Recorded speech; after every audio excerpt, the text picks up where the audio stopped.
Hello friends, English channel में आपका एक बार फिर स्वागत है।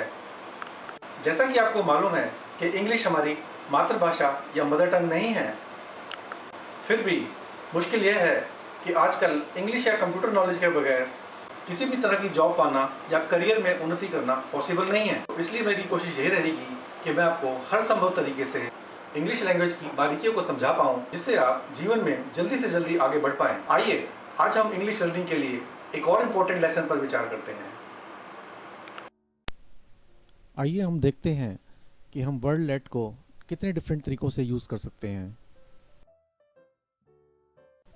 नाउ अगर हम लेट का डिक्शनरी मीनिंग देखते हैं तो इसके 3 मीनिंग हमको दिखाई देते हैं।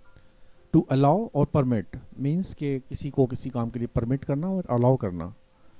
Use in various expressions that will study later. Third, to let out a property on rent मतलब किसी को कोई प्रॉपर्टी या मकान किराए पर देना। चलिए अब हम इसको एक एक करके डिटेल में स्टडी करते हैं। आइए अब कुछ सेंटेंसेस की मदद से हम अलाउ और परमिट का यूज समझते हैं। आइए अब इस सेंटेंस को हिंदी में ट्रांसलेट करते हैं।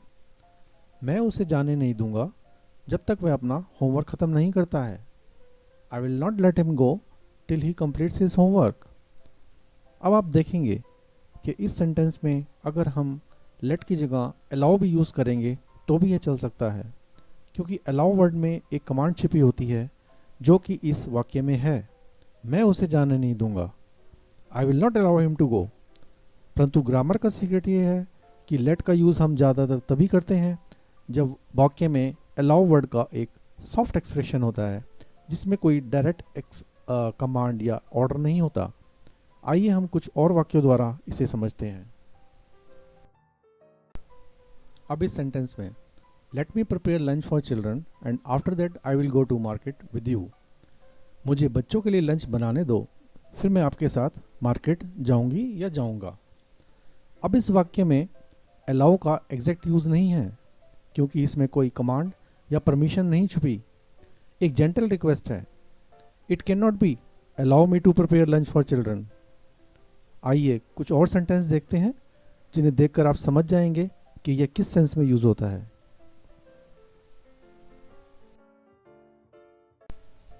अब उसे जाने दो, let him go now. Sir, Ramesh मुझे क्लास वर्क नहीं करने दे रहा है। Sir, Ramesh is not letting me do my class work. पहले मुझे कोशिश करने दो, let me try it first. अब हम देखते हैं कि हम एक सेंटेंस में लेट को 2 बार भी कैसे यूज कर सकते हैं। Let me discuss this matter with my father and after that I will let you know. पहले ये मैटर मुझे अपने फादर से डिस्कस करने दो, उसके बाद मैं आपको बताऊंगा। पहले मुझे अपनी बात पूरी करने दो, let me complete first. Let me think about it, मुझे इस बारे में सोचने दो।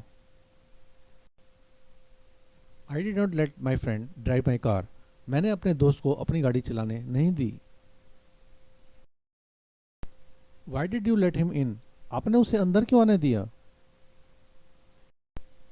अब हम देखते हैं कि वर्ड लेट को दूसरे एक्सप्रेशंस में किस तरह से यूज कर सकते हैं।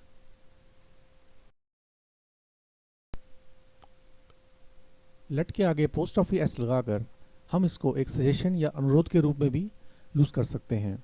Let us go to cinema, चलिए सिनेमा चलते हैं। Let us stay at home, चलिए आज घर पर ही रुकते हैं। लेट अस नॉट आर्ग्यू, चलिए बहस नहीं करते।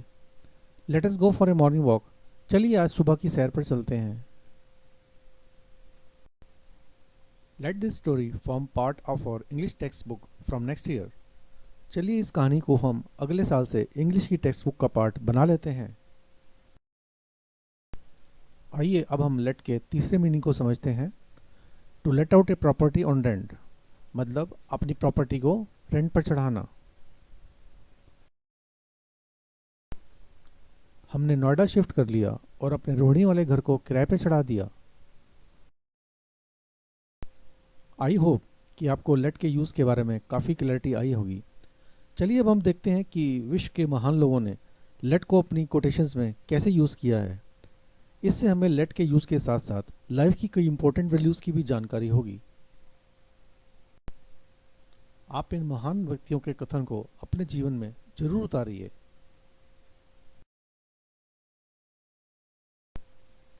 Do not let yesterday use up too much of today. आप अपना पास सोच सोच के अपने वर्तमान को खराब मत कीजिए। Let us use our energy and our initiative to solve our problems without relying on prayers and wishful thinking. आइए अपनी शक्ति और क्षमता को अपनी प्रॉब्लम्स को सॉल्व करने में खर्च करें, न कि प्रार्थना और मांगने वाली सोच में।